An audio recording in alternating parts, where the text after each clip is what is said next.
నమస్కారం. KV news కి స్వాగతం. ప్రజా ప్రభుత్వం అనే చెప్పుకునే కాంగ్రెస్ తమ 2 ఏళ్ల పాలనలో ప్రజలకు ఇచ్చిన హామీలు నెరవేర్చడంలో పూర్తిగా విఫలమైందని మాజీ ఎమ్మెల్యే గంప గోధన్ అన్నారు. గత కేసీఆర్ పాలనలో అమలైన సంక్షేమ పథకాలు, పట్టణాల అభివృద్ధి కోసం తీసుకున్న చర్యలను గుర్తు చేసుకోవాలన్నారు. బారాసా నాయకులు ఐక్యంగా పనిచేసి మున్సిపల్ ఎన్నికల్లో పార్టీ అభ్యర్థులు విజయం సాధించేందుకు కట్టుబడి ఉండాలని పిలుపునిచ్చారు. కామారెడ్డి జిల్లా కేంద్రంలోని బృందావన్ గార్డెన్ లో బీఆర్ఎస్ పార్టీ కామారెడ్డి పట్టణ కార్యకర్తల విస్తృత స్థాయి సమావేశం నిర్వహించారు. ఈ సమావేశంలో మాజీ ఎమ్మెల్యే గంప గోవర్ధన్, పార్టీ జిల్లా అధ్యక్షులు ఎంకే ముజీబుద్దీన్లు ముఖ్య అతిథులుగా హాజరయ్యారు. ఈ సందర్భంగా వారు మాట్లాడుతూ పార్టీ ఏ పిలుపునిచ్చినా కామారెడ్డి నియోజకవర్గ కార్యకర్తలు ముందుంటారన్నారు. తెలంగాణ ఉద్యమంలో ఎలా కొట్లాడామో అదేవిధంగా ఇప్పుడు కాంగ్రెస్ చేస్తున్న పాలనపై ప్రజల పక్షాన నిలబడి ముందుంటామని చెప్పారు. అధికార పార్టీలో సలహాదారులుగా కొనసాగుతున్న షబీర్ అలీ, ఎమ్మెల్యే రమణారెడ్డి 2 ఏళ్ల కాలంలో కామారెడ్డిలో తట్టడి మట్టి కూడా తీయలేదన్నారు. కేసీఆర్ హయాంలోనే తెలంగాణలో సంక్షేమ పథకాలు అందాయని చెప్పారు. సీఎం రేవంత్ రెడ్డి జూటా హామీలిచ్చి ఓట్లు వేయించుకుని గడ్డ మీద కూర్చున్నారని విమర్శించారు. సీఎం స్థాయిలో ఉండి తెలంగాణ తెచ్చిన గులాబీ జెండా గద్దె కూల్చారని చెబుతున్నారని, అది ఒక సీఎం మాట్లాడే మాటేనా అని ప్రశ్నించారు. దమ్ముంటే జెండా గద్దెపై చేయి వేసి చూడాలని, ఆ తర్వాత ఏం జరుగుతుందో చూపిస్తామని సవాల్ చేశారు. 10 ఏళ్లుగా తాము అదే విధంగా ఆలోచిస్తే సీఎం ఇక్కడ ఉండేవారని నిలదీశారు. బీఆర్ఎస్ పార్టీ జోలికి వస్తే ఊరుకోమని హెచ్చరించారు. వినాయక చవితి రోజు వరదలతో ప్రజలు ఇబ్బందులు పడ్డారని, సీఎం వస్తే కోట్లు ఇచ్చి ఆదుకుంటారని ఆశించామన్నారు. 4 నెలలైనా ఒక్క రూపాయి కూడా ఇవ్వలేదని ఎద్దేవా చేశారు. ఇక్కడి ప్రజలపై సీఎంకు ఉన్న ప్రేమ ఇదేనా అని ప్రశ్నించారు. రానున్న మున్సిపల్ ఎన్నికల్లో కామారెడ్డి మున్సిపాలిటీపై బీఆర్ఎస్ పార్టీ మళ్లీ గులాబీ జెండా ఎగురవేస్తుందని చెప్పారు. కామారెడ్డి మున్సిపాలిటీని కైవసం చేసుకుంటామని ధీమా వ్యక్తం చేశారు. మున్సిపల్ ఎన్నికల్లో అన్ని స్థానాలు బీఆర్ఎస్ అభ్యర్థులు పూర్తి స్థాయిలో గెలుపొందేలా పార్టీ నాయకులు, కార్యకర్తలు సమన్వయంతో పనిచేయాలని పిలుపునిచ్చారు. మన అధినేత కేసీఆర్ గారు తెలంగాణ ఉద్యమం కోసం బయలుదేరి 2001 సంవత్సరం నుంచి 14 సంవత్సరాలు తెలంగాణ ప్రజలందరినీ ఏకం చేసి తెలంగాణ రాష్ట్రాన్ని సాధించడం జరిగింది. సాధించిన ఈ తెలంగాణ రాష్ట్రాన్ని ప్రజలు మొత్తం 2014 ఎన్నికల్లో, 2018 ఎన్నికల్లో 2 సార్లు కేసీఆర్ గారికి అధికారం ఇవ్వడం జరిగింది. 14 నుంచి 2023 వరకు 9.5 సంవత్సరాలు కేసీఆర్ గారి నాయకత్వంలో ఈ రాష్ట్రంలో జరిగినటువంటి పనులను ఒక్కసారి ఆలోచన చేయమని నేను అడుగుతాను. భారతదేశంలో 28 రాష్ట్రాలు ఉంటే ఏ రాష్ట్రంలో జరిగినటువంటి పేదల సంక్షేమం ఒక పక్కన, గ్రామాల అభివృద్ధి, పట్టణాల అభివృద్ధి ఒక పక్కన చేస్తూ ఈ దేశంలోనే నెంబర్ 1 రాష్ట్రంగా ఈ తెలంగాణను తీర్చిదిద్దినటువంటి నాయకుడు మన కేసీఆర్ గారు. మన కామారెడ్డి మున్సిపల్ విషయానికి వద్దాం. 9.5 ఏళ్లలో మనం ఏ రోజు కూడా కలలో కూడా ఊహించుకోవాలి. డివైడర్ తోని 4 లైన్ల రోడ్ వేసి సెంట్రల్ లైటింగ్ పెట్టింది మన కేసీఆర్ కాదా, మన ప్రభుత్వం కాదా? మీ అందరి ఆశీర్వాదంతో నన్ను ఎమ్మెల్యే చేస్తే మీరు చేసిన పనులు కావాలని నేను అడుగుతాను. ఈ రకంగా పనులు చేసుకుంటూ పోయినాం. ఎక్కడ కూడా ఎవరికి ఇబ్బంది పెట్టలేదు. ఇవాళ మా అమ్మలు ఉన్నారు, మా పీడీలు చేసే అక్క చెల్లెలు ఉన్నారు. ఆ రోజు 200 పెన్షన్ 1000 చేసుకున్నాం, 2000 పదాలు చేసుకున్నాం. కేసీఆర్ ఇచ్చిన మాట ప్రకారం ఏ రోజు కూడా ఇబ్బంది పడలేదు. ఎవరిని కరోనా వచ్చిన సమయంలో కూడా మా ఆడబిడ్డలు, ముసలి వాళ్ళు, భర్తలు చనిపోయిన మా అక్క చెల్లెళ్ళు, మా తాతలు ఎవరు ఇబ్బంది పడద్దని ఆ రోజు కూడా కరోనా సమయంలో పైసలకు ఇబ్బంది అయిన సమయంలో కూడా నెల ఫస్ట్కు మీకు పెన్షన్ ఇచ్చినటువంటి ప్రభుత్వం మన కేసీఆర్ ప్రభుత్వం అనే సంగతిని గుర్తు చేస్తా ఉన్నాం. ఆ కష్టకాలంలో ఏ ప్రభుత్వం చేయని పనిని మన కేసీఆర్ పేదల పక్షాన నిలబడి ఆ రోజు ఆదుకోవడం జరిగింది. ఈ రకంగా కార్యక్రమాలు మొన్న మన జిల్లా కలెక్టర్ ఆఫీస్ ఇనాగరేషన్కి వచ్చినాడు. మేము ఒకటే కోరినాం, మన అందరి ప్రజల కోరికను అడిగినాం. మా పేద ప్రజలు, కామారెడ్డి పేద ప్రజలు, కామారెడ్డి జిల్లా ప్రజలు, కామారెడ్డి నియోజకవర్గ ప్రజలు మా అందరూ చెప్పాలి. ఎవరికైనా 4000 పెన్షన్ వచ్చిందా? పోనీ 4,000 ఎక్కువట్టిండు, 2 ఏళ్ళు దాటింది. ఇప్పుడు ప్రభుత్వం వచ్చి అవ్వకు తాతకి ఇద్దరికి ఇస్తాను ఇచ్చిందా? ఎవరికన్నా? కేసీఆర్ ఒక్కరికే ఇస్తుండో, నేను ఇద్దరికి ఇస్తా అని చెప్పిండు. ఇచ్చిందా ఎవరికన్నా అని నేను అడుగుతా ఉన్నాను. ఇవాళ మా వికలాంగుల సోదరులు అడుగుతా ఉన్నాను. కేసీఆర్ 4,000 ఇస్తే నేను 6,000 ఇస్తాను. ఎవరికన్నా ఒక్క రూపాయి 4,000 కన్నా ఎక్కువ పెంచిందా? 2 ఏళ్ళు దాటిపోయింది ప్రభుత్వం వచ్చి. ఒకసారి ఆలోచన చేయమని చెప్తా ఉన్నాను. ఈ విధంగా ప్రతి ఒక్కరిని మోసం చేసింది కేసీఆర్ గారు. ప్రభుత్వం అధికారంలోకి వచ్చిన తర్వాత ఎన్నికలప్పుడు చెప్పలేదు, పేద ఆడబిడ్డలు చనిపోతున్నారు, పుట్టగానే చెత్త కుప్పలలో వేస్తున్నారు, చెత్త పొలాలలో వేస్తున్నారు, ఆడబిడ్డ పుట్టే ఆ కన్నీళ్ళు వస్తున్నాయి, ఇది తెలంగాణలో మంచిది కాదని ప్రభుత్వం ఎన్నికలప్పుడు చెప్పకుండా, పార్టీ చెప్పకుండా ప్రభుత్వం వచ్చిన 6 నెలలకే కళ్యాణ లక్ష్మి షాదీ ముబారక్ అని ఆడబిడ్డలు కడుపులో పెట్టి సాదుకోవాలి, వాళ్ళ కన్నీళ్లు పెట్టనీయొద్దని, పెళ్లిళ్ళు చేయాలంటే కష్టపడి ఇబ్బంది పడుతున్నారు పేదలని కళ్యాణ లక్ష్మి షాదీ ముబారక్ పెట్టింది. ఆ రోజు 51,000 ఇచ్చిండు. తర్వాత 75 చేసి 1,100,000 ఇచ్చి పేదలకు ఒక ధైర్యాన్ని ఇచ్చిండు. నా బిడ్డ పెళ్లి చేసే ధైర్యం కేసీఆర్ ఇచ్చిందని గొప్పగా పేదలు 150 కోట్లతో నేను దవాఖానలు కడతా, రెసిడెన్షియల్ స్కూల్ బిల్డింగ్లు పెట్టిస్తా, బ్రహ్మాండంగా నేను కామారెడ్డిని తీర్చిదిద్దుతా అన్నాడు. నీ 5 ఏళ్ల పీరియడ్లో 2 ఏళ్ళు అయిపోయింది. చిన్న పనంగా చేసినావా ఏ గల్లీలా అని నేను అడుగుతాను. మీ అందరే మీరు గల్లీలల్లా 2 ఏళ్ల నుంచి చూస్తున్నారు ప్రభుత్వం మారినాక. చిల్లి గవ్వ పనైందా నేను అడుగుతా ఉన్నాను. అటు ఎమ్మెల్యే పట్టించుకోడు, ఇటు ప్రభుత్వం పట్టించుకోదు. దురదృష్టంతో మీరు అందరూ చూసిండు. మొన్న వినాయక చవితి రోజు అనుకోని వర్షాలు మన కామారెడ్డి మీదకి వచ్చి పడ్డాయి. ఆ మేఘాలు వచ్చి మన కామారెడ్డి మీద పడితే ఈ హౌసింగ్ బోర్డు దగ్గర ఘోషకే కాలనీ కానీ అదంతా ఎన్ని ఇబ్బందులు పడ్డారు. టీచర్స్ కానీ బతుకమ్మ పుట్ట ఘోష పడ్డారు. రుక్మిణీకుంటా ఎన్ని ఘోషలు పడ్డారు. ఇవాళ హౌసింగ్ బోర్డు దగ్గర డివైడర్లు మొత్తం కూలగొట్టిరు. ఇప్పుడు మన ఫంక్షన్ హాల్ కూడా డివైడర్లు కూలగొట్టిరు. దీనికి ముఖ్యమంత్రి వచ్చిండు. మనం అందరం ఆశపడతాం. ముఖ్యమంత్రి, రాష్ట్ర ముఖ్యమంత్రి మన దగ్గరకు వస్తే వెంటనే కోట్ల రూపాయలు ఇచ్చి అవన్నీ మంచిగా చేపిస్తాడు. ఇంకా మా 2,000 ఎటువాయే, మా తులం బంగారం ఎటువాయే. ఈ 2 ఏళ్లకి మాకు బాకీ ఎంత పడ్డావు? 2,000 4,000 చేస్తాను పెన్షన్. ఆ బాకీ ఎటువాయే 2,000 అని అడగాల్సిన బాధ్యత ఉంది. ఆ బాకీ కార్డులు ఇంటింటికి ఖచ్చితంగా మన అభ్యర్థులు ఎవరైతే ఉంటారో వాళ్ళందరితో పంపిస్తాం. వచ్చినటువంటి కాంగ్రెస్ నాయకులను తప్పక మనమందరం నిలదీయాలని మా అక్క చెల్లెలను, మా అన్నదమ్ములను నేను వేడుకుంటా ఉన్నాను.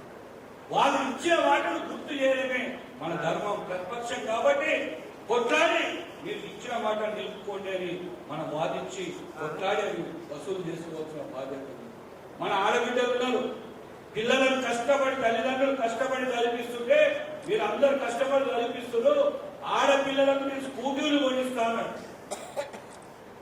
అందరం ఆశపడతాం. ఒక ముఖ్యమంత్రి హోదాలో చెప్పిన వ్యక్తి చెప్తే, ఒక జాతీయ పార్టీ 140 ఏళ్ల చరిత్ర ఉన్న పార్టీ కాంగ్రెస్ పార్టీ చెప్తే ఎవరైనా నమ్మకం ఓట్లు వేస్తుంది. ఇవాళ ఒక్క ఆడబిడ్డే స్కూల్ పోయే, కాలేజ్ పోయే మా ఆడబిడ్డలకు ఒక్క స్కూటీ ఎవరినైనా విచ్చేసిన పెద్దలు, మాజీ శాసనసభ్యులు గౌరవనీయులు శ్రీ గంప గోవర్ధన గారికి, అదేవిధంగా నేటి సమావేశానికి అధ్యక్షత వహిస్తున్న మన పట్టణ అధ్యక్షులు జూకటి ప్రభాకర్ రెడ్డి గారికి, అదేవిధంగా సభా వేదిక మీద ఉన్న నాయకులకు, సభ ముందున్న ఏదైతే ఈరోజు నాయకులు ఇక్కడ కూర్చున్నారో ఈ నాయకుల్ని ఇక్కడికి పంపించిన మన బీఆర్ఎస్ పార్టీ కార్యకర్తలందరికీ, అదేవిధంగా పత్రికా విలేకరులకు, ప్రింట్ మీడియా కానీ ఎలక్ట్రానిక్ మీడియా కానీ అందరికీ బీఆర్ఎస్ పార్టీ తరఫున స్వాగతం పలుకుతూ, మనకు ఈ సమావేశం ఎందుకు ఏర్పాటు చేసినామో మీ అందరికీ తెలుసు. అయితే ఏ విధంగా మన 10 ఏళ్ల ప్రభుత్వంలో మన కామారెడ్డికి శాసనసభ్యులుగా ప్రభుత్వ విప్లవ పెద్దలు గంప గౌరవరణ గారు మీకు సవివరంగా అన్ని విషయాలు నేను మాట్లాడిన తర్వాత మీకు చెప్తారు. నేను చిన్నగా సూచనలు ఇచ్చి నేను మీతో సెలవు తీసుకుంటాను.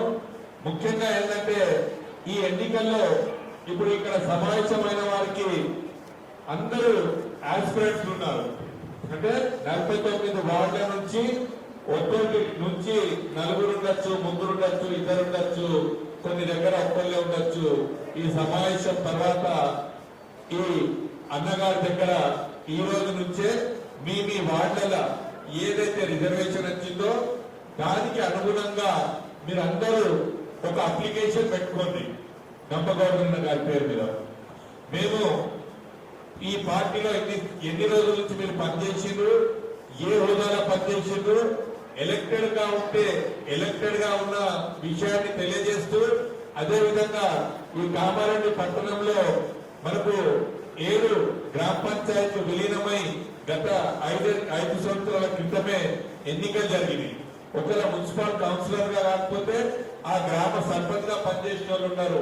సింగిల్ విండో డైరెక్టర్ గా, సింగిల్ విండో చైర్మన్ గా, మార్కెట్ కమిటీ డైరెక్టర్ గా, మార్కెట్ కమిటీ చైర్మన్లుగా వివిధ హోదాల్లో పనిచేసిన మీ హోదాల్ని, అదే విధంగా మరీ ముఖ్యంగా మీరు ఈ 20 సంవత్సరాలు అంటే 25 సంవత్సరాల నుంచి టిఆర్ఎస్ పార్టీ ఇప్పుడున్నది, ముందు టిఆర్ఎస్ పార్టీ నుంచి పార్టీకి చేసిన మీ సేవ గురించి తెలియజేస్తూ, మీరు ఏ వార్డులో పోటీ చేస్తున్నారు, మీ ఎక్స్పీరియన్స్ ఏంటి అన్ని తెలియజేస్తూ, దయచేసి ఈ సమావేశం అయిన తర్వాత గంపగౌరవరణ గారు ఇంట్లో అదే నియోజకవర్గం పార్టీ ఆఫీస్ అదే ఉన్నది కాబట్టి అక్కడ అందరూ మీరు అప్లికేషన్ రూపంలో చేయాలి.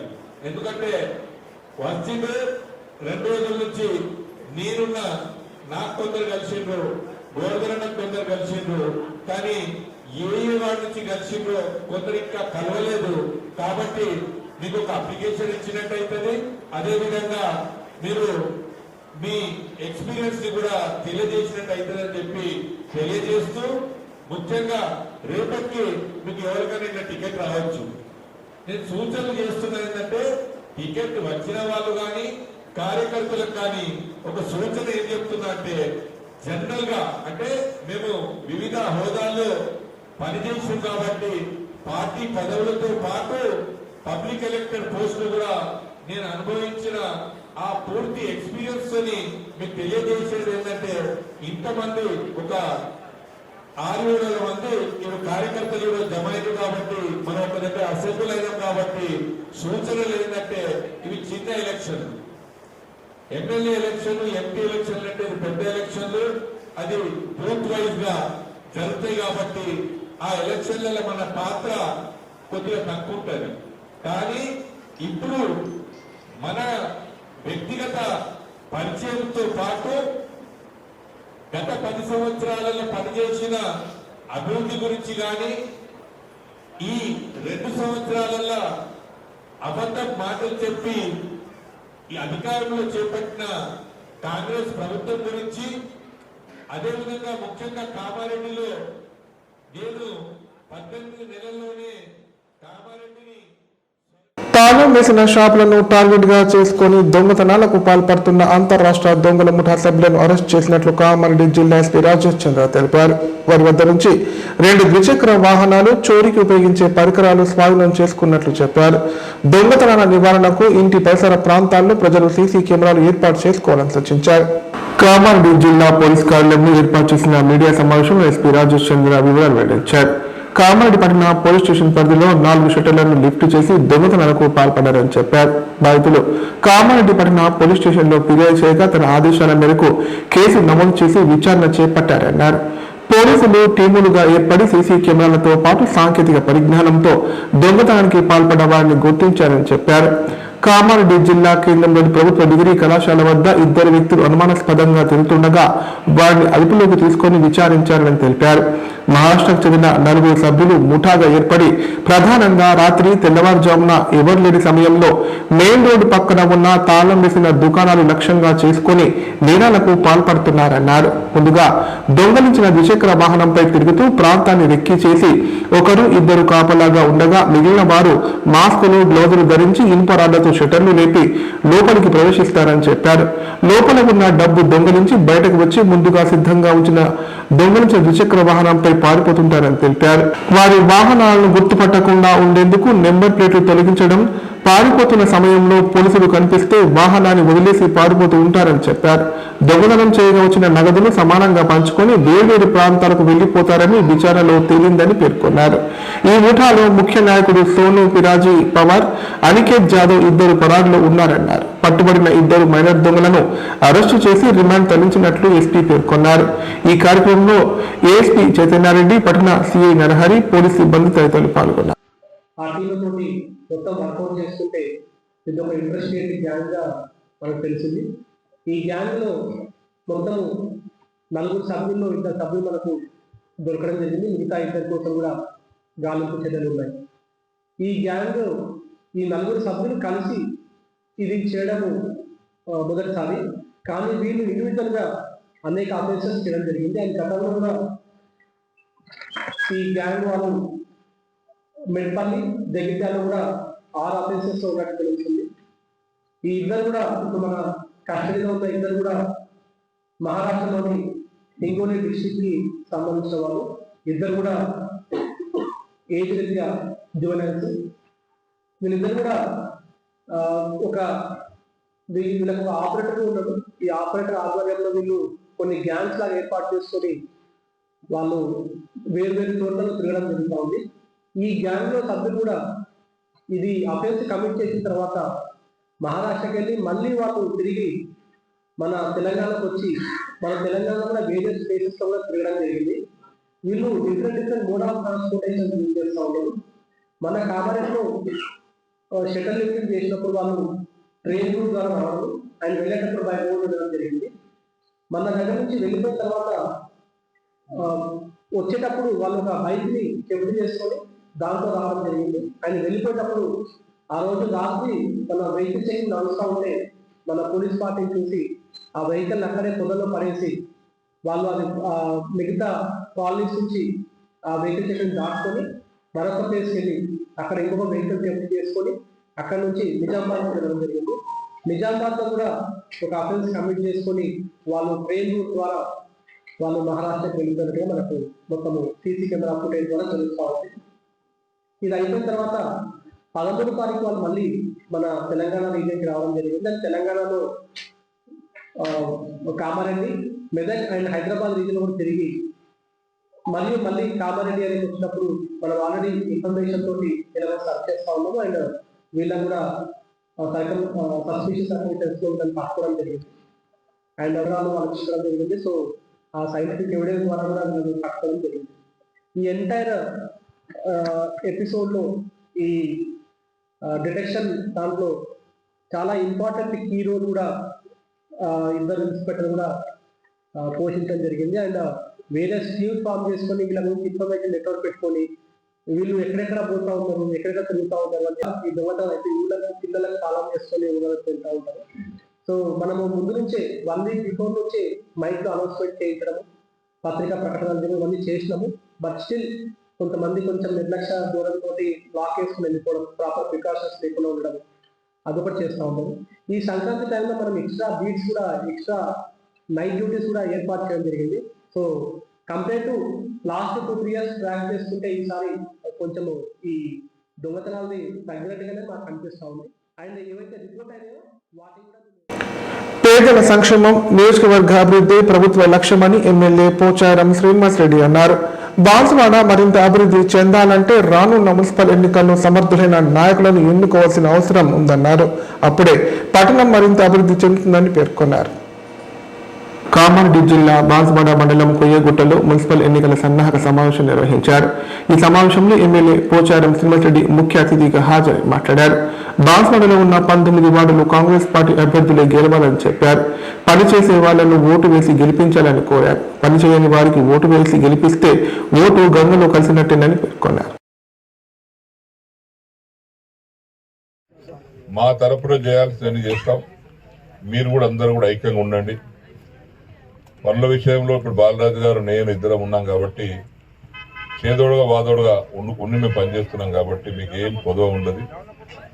పెద్దలు కూడా అందరూ కూడా వార్డు కౌన్సిలర్స్ కూడా మనలో గెలుస్తారు. అందరూ 19 మనమే గెలుద్దాం. మున్సిపల్ చైర్మన్ కూడా మన వాళ్ళని గెలుచుకుందాం. ఇప్పుడు ఇంకా వేరేవాడు ఎవరికి ఇస్తే ఏమొస్తుంది చెప్తాను. ఆ ఓటైతే గంగలేసినట్టే. మరి ఆడుకోవాలి. ఇప్పుడు సర్పంచ్ గెలిచిన వాళ్ళు కొంతమంది మన మీద పోటీ చేసి కొంతమంది గెలిచిన అక్కడక్కడ ఉన్నారు. వాళ్ళ దారి దొరుకుతలేదు. ఊళ్ళకపోతే ఆ గల్లాయలు అడుగుతుండే ఇది ఈ పని చేయి ఆ పని చేయండి ఆడుకొని చేయాలని ఎవరు దొరుకోవాలి. వాళ్ళు ఎమ్మెల్యే దగ్గరికి రావాలి. వారు అతకపోకం లేదు వాళ్ళకు. సో ఆ పరిస్థితి వచ్చినప్పుడు ఇక్కడ మన దగ్గర చైర్మన్ మనోడే, వార్డు కౌన్సిలర్ మనోడే, అందరు మనోడు ఉంటే ఏమైందంటే ఇంకా పనులు మనం అనుకున్న వార్డు కౌన్సిలర్ ఇప్పుడు ఆవు దగ్గరికి లేక వస్తుంది. ఆవుకు పుట్టిన లేక ఆవు దగ్గరికి వస్తుంది. ఆవు లేక దగ్గరికి వస్తుంది. వేరే ఆవుకు వేరే లేక దగ్గరికి వస్తుందా? రాదు. అంతది తనకు పైన లేగని రాదు. లేక తన తల్లిని లెంకుంటూ వస్తుంది. తన జన్మనిచ్చిన తల్లిని లెంకుంటూ లేక వస్తుంది ఆవు దగ్గరికి. ఆవు గుట్టను కూడా దాడి రాడు, లేక రాదు అది. కాబట్టి అంతా మనోలే ఉండాలి. మీరు ఎవరు పెట్టుకుంటారనేది ఇప్పుడు ఇంతకుముందు పేర్లు వచ్చినాయి కొన్ని. ఇప్పుడు ప్రకటనలు. కామారెడ్డిలో 50 పడకల ISO సర్టిఫైడ్ గల ఏకైక hospital life hospital Kamareddy. Aarogyasri, EHS మరియు అన్ని రకాల నగదు రహిత హెల్త్ ఇన్సూరెన్సులు గల ఏకైక hospital life hospital. Aarogyasri card లేదా తెల్ల రేషన్ కార్డు ఉన్న వారికి ఆరోగ్యశ్రీ మరియు ఆయుష్మాన్ భారత్ ద్వారా ఆపరేషన్లు ఉచితంగా చేయబడును. 24 గంటలు అత్యవసర వైద్య సేవలు అందించబడును. మా సదుపాయాలు: అత్యాధునిక operation theatre, laminar OT, ICU, x-ray, physiotherapy, dexa scan, pharmacy సౌకర్యాలు కలవు. రాష్ట్ర ప్రభుత్వ ఉద్యోగులకు ఫీజు రీయింబర్స్మెంట్ సౌకర్యం కలదు. సంప్రదించండి లైఫ్ హాస్పిటల్. కామారెడ్డి ప్రజలకు శుభవార్త. ఇకపై గుండె సంబంధ సమస్యల ట్రీట్మెంట్ కోసం నిజామాబాద్, హైదరాబాద్ లాంటి నగరాలకు వెళ్లాల్సిన పని లేదు. శ్రీ మెడికేర్ హాస్పిటల్ నందు అత్యుత్తమ కార్డియాలజీ సేవలు అందుబాటులో ఉన్నాయి. Angiogram, angioplasty, pacemaker, 2D echo, TMT మొదలగు సేవలను వైద్య రంగంలో అత్యుత్తమ అనుభవం కలిగిన డాక్టర్లు అందిస్తున్నారు. అంతేకాదు యూరాలజీ సర్వీసుల కోసం స్పెషలిస్ట్ డాక్టర్లు శ్రీ మెడికేర్ హాస్పిటల్లో అందుబాటులో ఉన్నారు. మా దగ్గర డయాలసిస్ సౌకర్యం ఉందని సగర్వంగా తెలియజేస్తున్నాం. మా ప్రత్యేకతలు: డయాలసిస్ సౌకర్యం, వెంటిలేటర్ సౌకర్యం, అధునాతన టెక్నాలజీతో కూడిన ఆపరేషన్ థియేటర్, 24/7 అంబులెన్స్ సర్వీసులు, ఎమర్జెన్సీ సేవలు. కామారెడ్డి జిల్లాలో ఎక్కడా లేని cath lab facility Sri Medicare హాస్పిటల్లో ఉంది. Sri Medicare hospital. మా అడ్రస్ RNB బిల్డింగ్ ఎదురుగా NH 44 రోడ్, కామారెడ్డి. తెలంగాణలో మొట్టమొదటిసారిగా అధునాతన పద్ధతిలో నరాల, మానసిక, sex, alcohol, fits treatment, AC intensive care unit ఇప్పుడు మన నిజామాబాద్ లో doctor B Keshavulu MD psychiatry, Osmania గారి ఆధ్వర్యంలో అన్ని సదుపాయాలు గల అత్యాధునిక అతిపెద్ద హాస్పిటల్ ప్రారంభించబడ్డది. నరాల బలహీనతలు, తలనొప్పి, ఫిట్స్, పళ్లు బిగపట్టడం, భయం, గుండెదడ, డిప్రెషన్, ఒంటరితనం, మంత్రాలు చేతబడి చేశారని అనుమానపడటం, వ్యతిరేకమైన ఆలోచనలు, తన గూర్చి మాట్లాడుకుంటున్నారని, చంపడానికి వస్తున్నారని భ్రమపడటం, ఆల్కహాల్ ను మాన్పించుటకు అడ్మిషన్స్ సౌకర్యం గల తెలంగాణలోనే అతిపెద్ద hospital doctor Keshavulu hospital. Bus stand ఎదురుగా లైన్, ఖలీల్వాడి, నిజామాబాద్. ఫోన్ 08462255189. నైపుణ్యతతో నిబద్ధత, ఆత్మీయతతో ఆనందం, ఒక్క స్పర్శతో భరోసా. అందుకే ఎంతో మందికి ఆసరా శ్వాస, chest and allergy hospital. Kamareddy జిల్లాలోనే మొట్టమొదటి మరియు ఏకైక సూపర్ స్పెషాలిటీ ఛాతీ మరియు ఊపిరితిత్తుల వైద్య సేవలు 24/7 మన శ్వాస చెస్ట్ హాస్పిటల్లో. Swasa, chest and allergy hospital. Doctor V Sai Krishnarao, MBBS MD pulmonology, consultant, interventional pulmonologist. Asthma, గురక, COPD, కోవిడ్, నిమోనియా, క్షయవ్యాధి, ILD, ఊపిరితిత్తుల క్యాన్సర్, అత్యవసర కేసులు 24 గంటలు చూడబడును. Swasa, chest and allergy hospital. General emergency and critical care, పాత Jagruti hospital building, city neuro hospital దగ్గర, Godam road, Kamareddy. Shri Ganesha multi speciality hospital, ప్రసూతి, పిల్లల, సర్జికల్, జనరల్. మన కామారెడ్డిలో ప్రతిరోజు doctor A Shruti Reddy MBBS DGO gynaecologist గారిచే వైద్య సేవలు. Normal delivery, caesarean delivery, hysterectomy, tubectomy, painless labour, PCOD, హార్మోన్లకు సంబంధించిన సమస్యలు, అల్ట్రాసోనోగ్రఫీ స్కానింగ్ ద్వారా అత్యాధునిక వైద్య సేవలు అందించబడును. సంతానం లేని వారికి ప్రత్యేక వైద్య చికిత్సలు అందించబడును. అన్ని రకాల వ్యాధులకు చికిత్సలు అందించబడును. సంప్రదించండి Sri Ganesha multi speciality hospital, daily market, పాత విజయబాబు హాస్పిటల్, పప్పుల శ్రీనివాస్ సూపర్ మార్కెట్ ప్రక్కన, తిలక్ రోడ్, కామారెడ్డి. కామారెడ్డి జిల్లా వ్యాప్తంగా భక్త మార్కండేయ జయంతి వేడుకలు అంగరంగ వైభవంగా నిర్వహించారు. పద్మశాలి సంఘం ఆధ్వర్యంలో స్వామివారికి అర్చనలు, అభిషేకాలు తదితర ప్రత్యేక పూజా కార్యక్రమాలు చేపట్టారు. ఈ ఉత్సవాల్లో భక్తులు భారీ సంఖ్యలో పాల్గొని స్వామివారిని దర్శించుకుని మొక్కులు చెల్లించుకున్నారు. భక్తులకు ఆలయ కమిటీ ఆధ్వర్యంలో అన్న ప్రసాదం వితరణ చేశారు. కామారెడ్డి జిల్లా కేంద్రంలో శ్రీ భక్త మార్కండేయ జయంతి ఉత్సవాలు ఘనంగా నిర్వహించారు. ఇందులో భాగంగా వేద పండితుల ఆధ్వర్యంలో గణపతి పూజ, పుణ్యవచనం, అభిషేకం, యజ్ఞం, భజన తదితర ప్రత్యేక పూజా కార్యక్రమాలు చేపట్టారు. అనంతరం ఆలయ కమిటీ ఆధ్వర్యంలో మహిళలకు ముగ్గుల పోటీలు నిర్వహించారు. భక్తులు భారీ సంఖ్యలో తరలివచ్చి స్వామివారిని దర్శించుకొని మొక్కులు చెల్లించుకున్నారు. ప్రత్యేక పూజలు నిర్వహించి అన్న ప్రసాదం స్వీకరించారు. మార్కండేయుడు మన పద్మశాలి చేనేతల మూల పురుషుడు, స్వామి అంటే స్వామియే మార్కండేయుడు, యమ ధర్మరాజును ఎదిరించిన మృత్యుంజయుడు.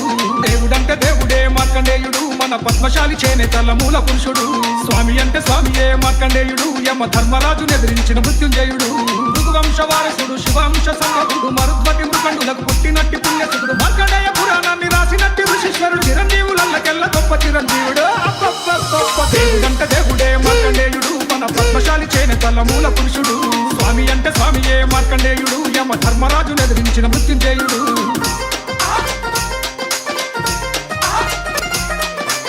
కంటి వరమున్న పుట్టినాడురా, పదరెల్ల ఐశ్వర్య పొందినాడురా, ఆశ్రమంలో ఋషుల మధ్య పెరిగినాడురా, చిన్ననాడ వేదాలు చదివేరా. కంటి వరమున్న పుట్టినాడురా, పదరెల్ల ఐశ్వర్య పొందినాడురా, ఆశ్రమంలో ఋషుల మధ్య పెరిగినాడురా, చిన్ననాడ వేదాలు చదివేరా. గురుకులాల్లో నిష్ఠతోడ నేర్చరా, నారదాది మునులను మెప్పించినాడురా. శివలింగ పూజుడైన చిన్ని మార్కండేయుని ఆయుష్షు నిండగానే ఎవడు మనిషి నెట్టి వచ్చే ప్రాణాలు తగిలించక పాశదండ విసిరివేశ శివుడు ఎముడు నెదిరించక చిరాయుష్కుడయ్యి నిలిచి దేవుడంటే దేవుడే మార్కండేయుడు, మన పద్మశాలి చేనేతల మూల పురుషుడు, స్వామి అంటే స్వామియే మార్కండేయుడు, యమ ధర్మరాజును ఎదిరించిన మృత్యుంజయుడు.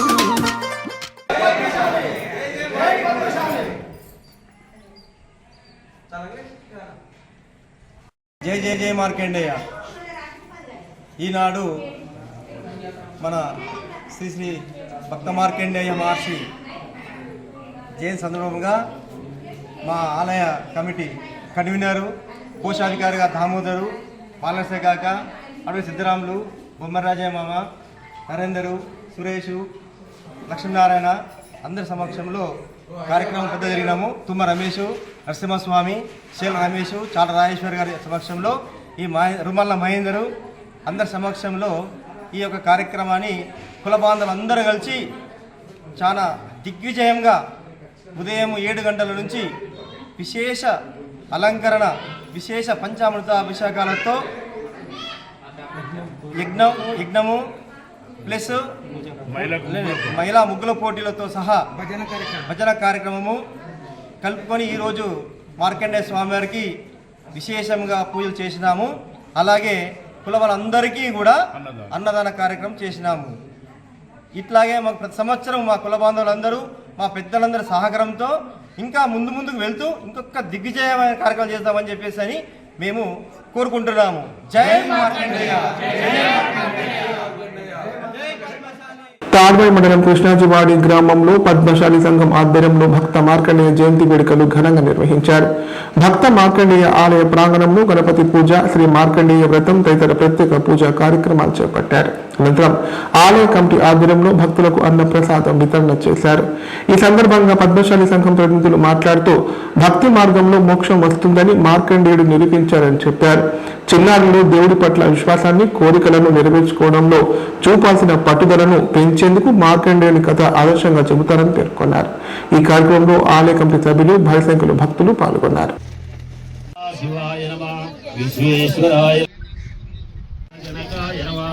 ఓం చారు విక్రమాయ నమః, రుద్రాయ నమః, స్వాత్వికాయ నమః, శుద్ధ విగ్రహాయ నమః, శాశ్వతాయ నమః, ఖండ పరమేశవే నమః. భగవతి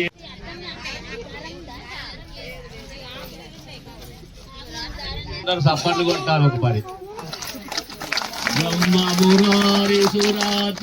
చేయడం జరుగుతుంది. ఇది 9 అయిపోయి 10వ చేయడం జరుగుతుంది. 9వ వార్షికోత్సవము కుల సభ్యులందరి పక్షాన మరియు కుల పెద్దస్తులు కూడా వాళ్ళ కూడా పిలవడం జరిగింది. భక్త మార్గం ప్రతి సంవత్సరం చేస్తూ ఉంటాం. ఇంకా ముందు గుడి నిర్మాణం చేసి కూడా ఇంకా ఘనంగా చేయడం జరుగుతుంది.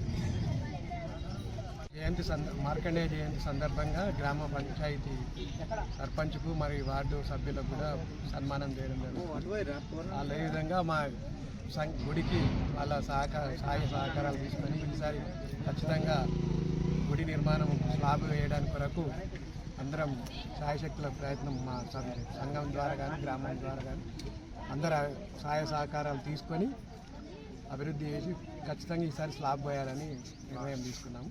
ఇంకా అందరూ గ్రామ ప్రజలు, కుల సభ్యులు అందరూ సహకరించాలి, గ్రామ పెద్దలు అందరూ సహకరించాలని మేము హృదయపూర్వకంగా. చిరుతపులి మృతి చెందిన సంఘటన కామారెడ్డి జిల్లాలో తీవ్ర కలకలం రేపింది.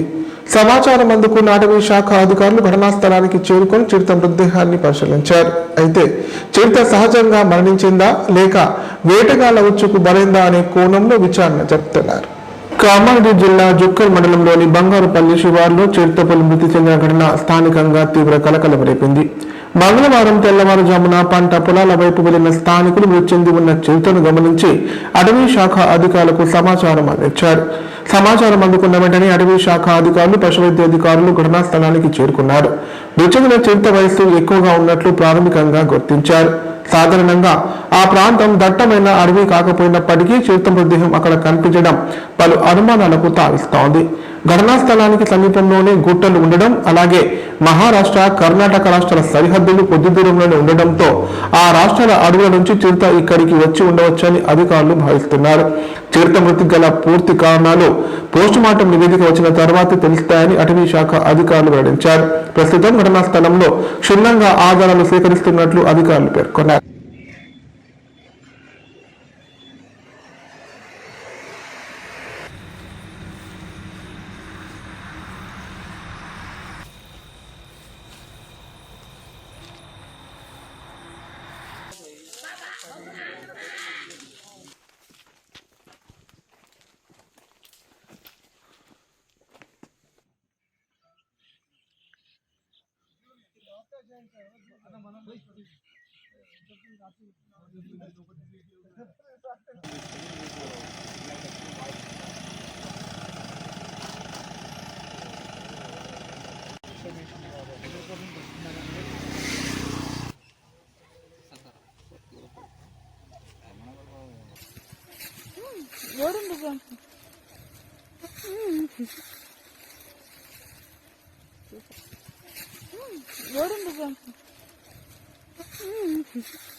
వార్తలు ఇంతటితో సమాప్తం. తిరిగి ప్రసారమయ్యే వార్తలు మళ్ళీ కలుద్దాం. అంతా సెలవు. నమస్కారం. చూస్తూనే ఉండండి K9.